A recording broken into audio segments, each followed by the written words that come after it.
New York on that bottom right camera there. Didn't we get some new info coming in? A fish for 1 inch.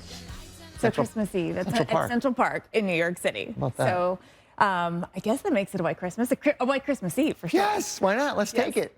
Well, hello, everyone. Thank you for choosing the Weather Channel to help you plan ahead this holiday season. I'm meteorologist Jen Carfagno and storm specialist Dr. Hostel here to check out the spots where de-icing has already been needed. We've been seeing that here into Western New York. It's a very important job, obviously, and they do it very, very well. And it sometimes gives you some delays, but trust me, you want those planes de-iced if there's snow or cold air in place. You know, folks have asked me, why would I get de-iced when I'm looking out the window and it's sunny? Well, it depends like what you're going into, right? What you're going into. What kind of clouds you're going into, where you're traveling, etc. So yes, that might be one thing you deal with at the airport today. Other spots, you may be doing a little last minute shopping.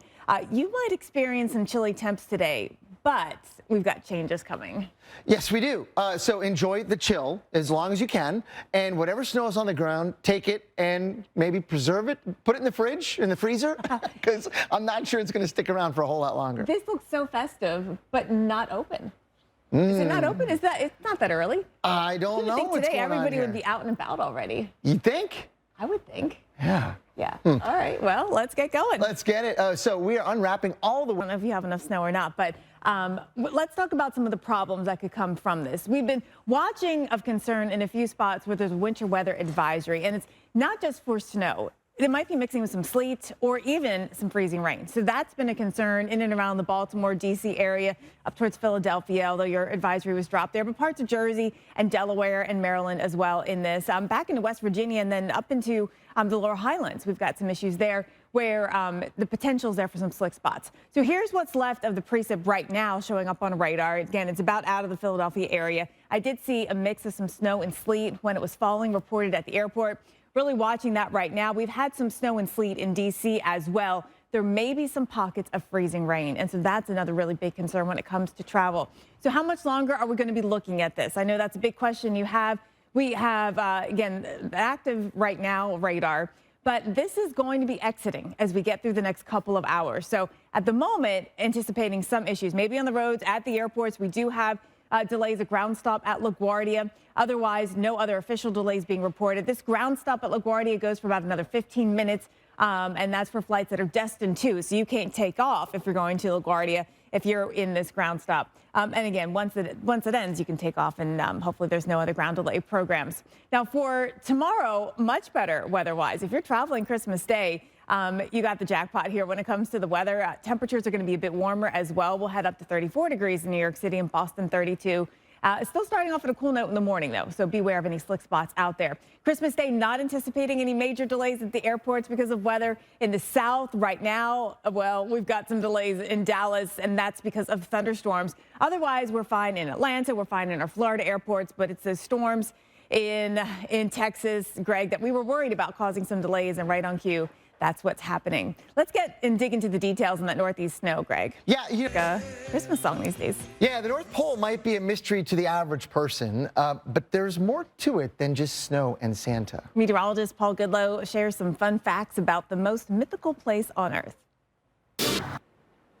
All right, well, let's do a little traveling when it comes to temperatures and talk about whether you're going all the way north or you're just going north, what you're going to expect. Either way, it looks kind of mild today. Yeah. 53 in Rapid City, South Dakota, 38 in Chicago. That's above average. Yes. You know, even in the south, we're warming back up. Jackson getting closer to 70. Atlanta, Greenville, Charlotte all getting closer to 60. Actually, same thing in Nashville. Yeah, and I think this theme is going to continue into tomorrow and even beyond that. But have a look at some of these numbers. Again, parts of the Dakotas in the 40s and 50s. The southeast, Atlanta, we're about 60. Same in Nashville. Of course, along the Gulf Coast is warm.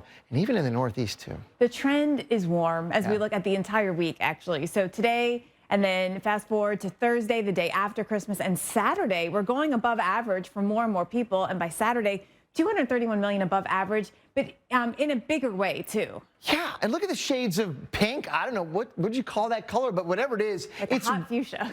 Exactly. It's really way above average, by 20 degrees plus in some cases. So any Arctic air is staying well to the north. Even southern Canada is going to be warm as well. You see that that warm up as we get into the rest of the week, really taking a firm hold over at first the Midwest, the middle part of the country, and then eventually it fills into the Northeast. This is going to be a very warm finish to 2024. The last week in December is going to be way above average for most of the U.S. It's been really exciting watching the snowfall out there. And Yeah. there's so many of you actually getting a white Christmas with at least an inch of snow on the ground. This is the snow cover right now, but look what happens. This is the forecast as we get into Christmas, and then beyond, the snow gets eaten away by the warmth and in some cases rain.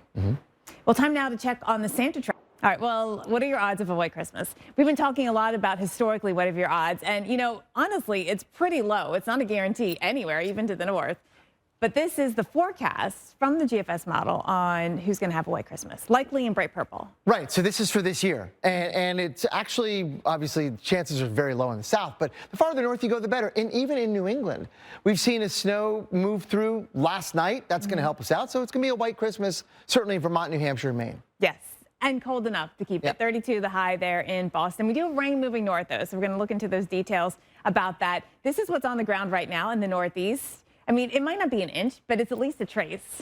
Yeah, well, yes, if it technically doesn't meet the white Christmas definition, it's okay. You have a coating on the ground. That works. I think it gives you the feels. Yeah. But that's why when you look at this, forecast, who's likely to have a white Christmas versus where it's possible or you don't really have a chance. I mean, it's because we don't actually have a lot of snow on the ground in Philadelphia, but there's, you got it on your rooftop right now after just a little bit this morning. And temperatures tomorrow will gradually be coming up. In the morning, it's going to be colder than 32 in many locations. So whatever's snow on the ground, you'll have it for the morning hours. Yeah. Maybe a little melting tomorrow afternoon in the Northeast. You'll be able to call it, though, I think, a white Christmas if you have it in the morning. All right, right now, all across the Great Lakes area, we have snow cover, significant in northern Michigan, lower in the UP. Detroit, you have a trace on the ground.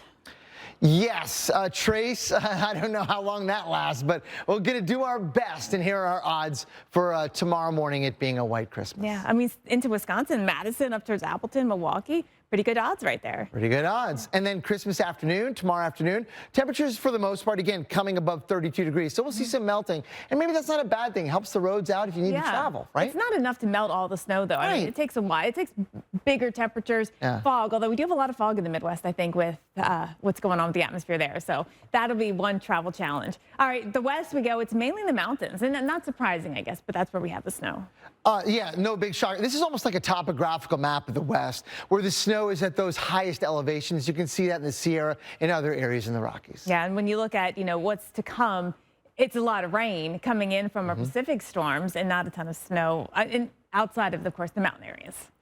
So this is the historical probability of a white Christmas, and it's almost like zeros and ones everywhere. It's a digital forecast for us in the Southeast, right? It's happened, though, which is why we keep checking it every year. I remember this one back in 2010 Atlanta. I was off that Christmas when I got called in because we got snow in Atlanta. And I get asked that every year, and I'm like, very unlikely, and that ends the conversation quickly. This year, it's rain in Texas and Arkansas and Louisiana. Well, we have snow